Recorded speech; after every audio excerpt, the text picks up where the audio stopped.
the beginning I said I'm going to look at two deterioration mechanisms,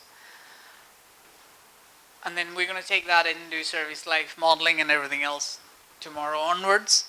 But we will look at other mechanisms as well for your knowledge. May I ask the group to see, you understand carbonation? Do you understand carbonation? Most of you?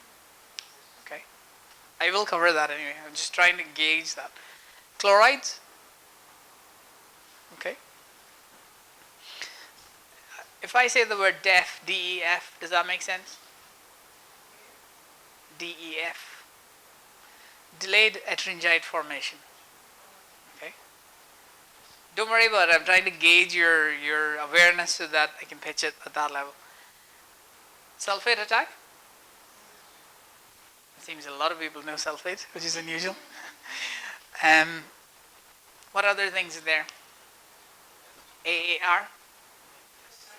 I know the faculty would know it, but AAR and ASR are alkali silicate or alkali aggregate reaction. So these are the major players in the game. And then all the structural things like shrinkage and settlement and cracking and all of it. So let's take the cross section of carbonation.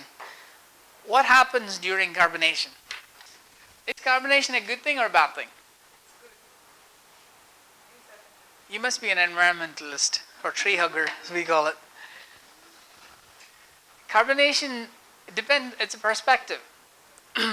If you live in Delhi, and if I say your concrete structure can absorb CO2, you're going to love concrete. But that statement has a limit, clearly. So concrete as a living, breathable material, it can absorb CO2 in through the pore structure. Once it comes in, it will react with the minerals, some of the minerals here, and then it forms a compound. Some of it is not, the minerals may run out, therefore it may have to go further. Okay? That process is diffusion. So if you have the concrete structure here and your steel is here,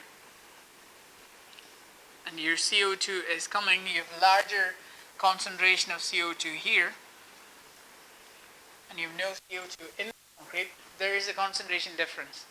And that concentration difference is a physical force. It pushes the CO2 in, gauged by what we call as a diffusion coefficient. Okay? Because it's a gas, quite often it's very much linked to permeation coefficient as well, or permeability.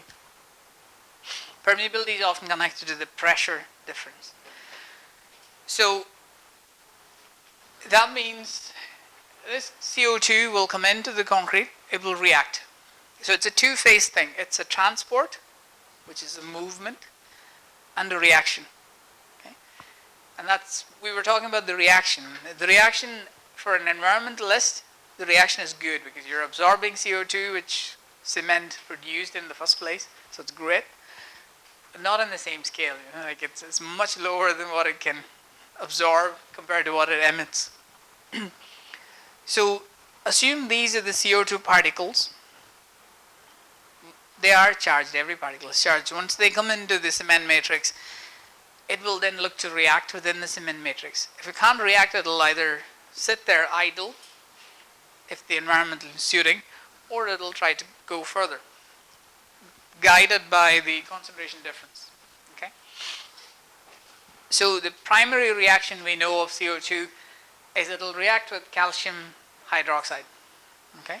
It's a very known reaction. I mean, this happens everywhere.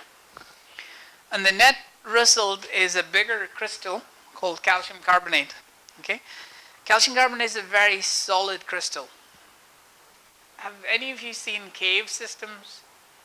So if you go to cave system, you get stalactites and stalagmites. They're calcium carbonate, essentially. They're very strong mineral, they're very soft mineral. But one problem with that mineral is it's very expansive mineral compared to its original gaseous form contributor and the mineral form calcium hydroxide. So if you have a weak pore structure of concrete, which means everything can come in quite easily, diffusion is very fast, it comes in, it'll react with calcium hydroxide, it blocks the pore. Great. Which is what we do quite often actually. We spray the surface with CO2 slurry or CO2 dry ice, and we know it'll rapidly change into CO2. We're trying to harden the surface of that concrete. Up to that is good, but the problem is if these minerals form and they form more than what the cement matrix can accommodate, then that expansion will cause cracking. Okay? The cracking means this environment will move further inwards. The more it goes, the faster it'll be next to the steel. Okay? So it's a transport and a reaction phase. So if you are to model this mathematically, you need to be able to model both. Because modeling the reaction phase or the transport phase alone doesn't cut it. You need to do both. But what's the problem? It's great. It's 4 blocks, bit of cracks on the surface. What's the issue? It's falling? There's something that happens before it. Yes. It changes the environment steel is in. Steel likes to have its rust coating or ferrous oxide coating, which is passive oxide coating. And the moment that coating has been affected by any change with that matter, steel will react to it, the boundary will react to it. So what carbonation does effectively is it will take all the minerals that's giving that alkalinity, which protects the steel in the first place by making an oxide around it. So that alkalinity is provided by the calcium and all the alkalis around it, so the calciums and potassiums and sodiums, and to a large extent also the calcium compounds. Okay? So the CO2 coming in readily reacts with calcium hydroxide. We know that equation. CO2 can also react with calcium silicate hydrate. Okay? So all of these alkali metals being converted means the pH around the metal will start to reduce. Okay? Any reduction in pH has a consequence. I'll explain that further in a minute, but once the pH reduces closer to 11, we know the oxide coating is clearly unstable at that point and corrosion can initiate. That 11 is an arbitrary figure. It depends clearly on a lot of other conditions. Okay? The reason I said the pH change will unstabilize things is that what we know in chlorides later is that they combine with calcium aluminate hydrate. Chlorides like to combine with that to form something called Friedel salt. It's a very pH sensitive product. It's great, it binds the chlorides. But if the pH changes, that product will decompose readily. Assume there was chlorides here and it's been combined by the calcium aluminate hydrate. Great, there's no more chlorides around the steel, perfect. But the pH is changing now due to carbonation, which means all of that chlorides will be released very quickly. And they now have the effect to attack the steel. Okay, so this is why we were saying earlier, if you have carbonation and chloride, things can get a lot more worse really fast. Carbonation means the pH will reduce. pH reduction with chlorides means it's free fall. It can attack at its will. And chlorides are much more lethal than CO2. They can pinpoint and attack one location. In the chain of reactions, all you need is few chlorides. They just keep coming out of the reaction to attack more and more. Okay, back to the carbonation. So it needs to have certain diffusion property, or that's a reference of how well connected the pores are. So if the pores are not well connected, then the diffusion will be very low. Do you agree? But if the pores are very well connected, the diffusion will be high. So clearly I should be able to put a relationship between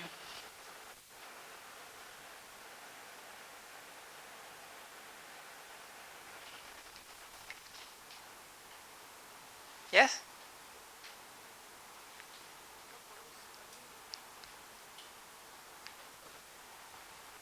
What do we say as porosity in concrete? Then tomorrow water go. It refers to the voids and to a large extent refers to the connectable pores. It has no meaning. You won't get a good relationship between the two. The reason is one is referring to the pore or cavity structure. It's no direct reference to the connectivity of it. You will get a weak relationship because the measurement that you're using to get the porosity, indirectly you're measuring the connected porosity.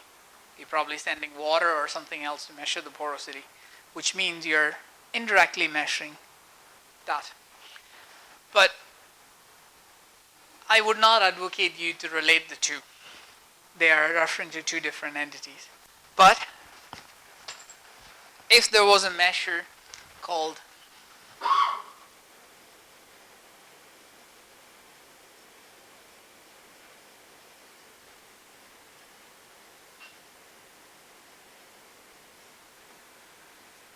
connected porosity or percolation, yes, they will be very much related. Does that make sense? Very debatable topic, okay? Obviously, it's opinions. So, for such a concrete to last in that environment, we need to be able to control this. We need to be able to control the connected porosity. Not an easy thing to control. Because all you have control over is water cement ratio, the cement, the minerals in the cement, aggregates. You can't tell how it should form the structure. All you have is the chemicals that you can put into the cement to make it to that extent. Okay? In nowhere I have mentioned about cracking. Okay? All your structural issues, shrinkage cracking, be that, or thermal cracking or structural cracking, will dramatically increase things and dramatically increase the durability problems, which is the next phase of the issue. First, you get good materials to put them together into good concrete, with the hope that the structural issues are not going to be there. So you will have to, next phase, you will have to look at structural issues as well. Okay? That brings me to the next question. If I put more cement into the concrete, it can absorb obviously more CO2. It will have a lower pore structure because you have more dense cement system in there. Wouldn't that be great? It's not economical, clearly. But hey, 50 kilogram more cement. Not going to hurt. But would it work?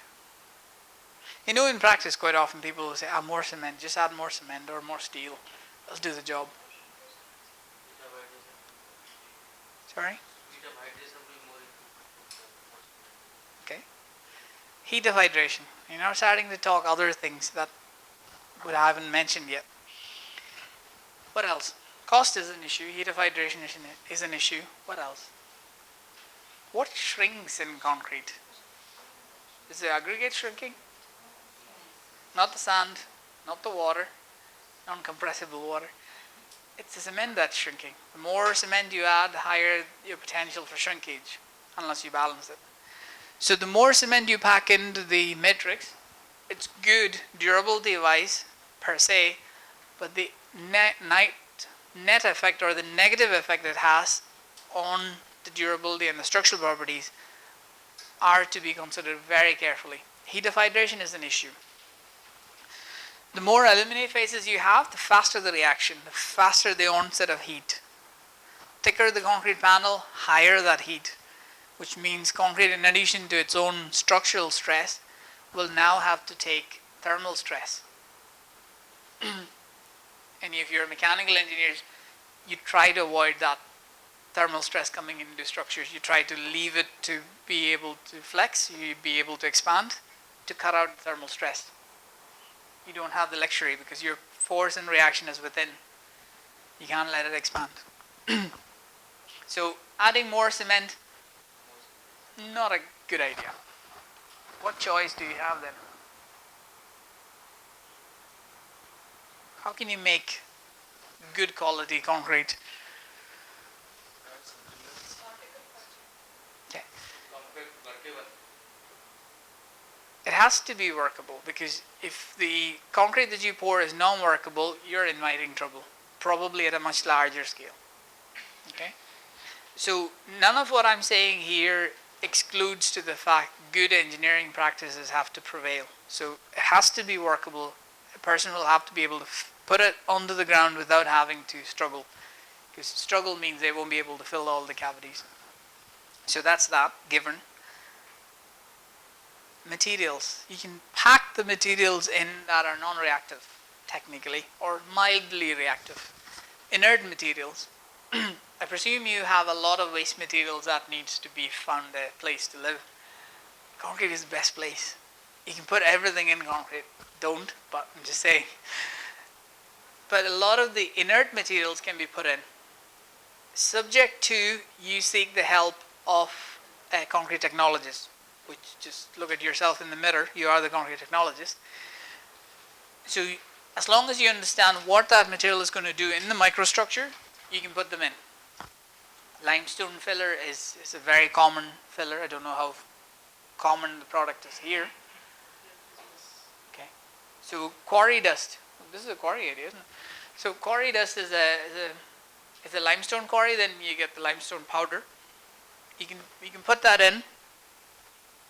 The problem is some of it is reactive, which means it'll take your calcium hydroxide out of the action. In a CO2 environment, you do need your calcium hydroxide to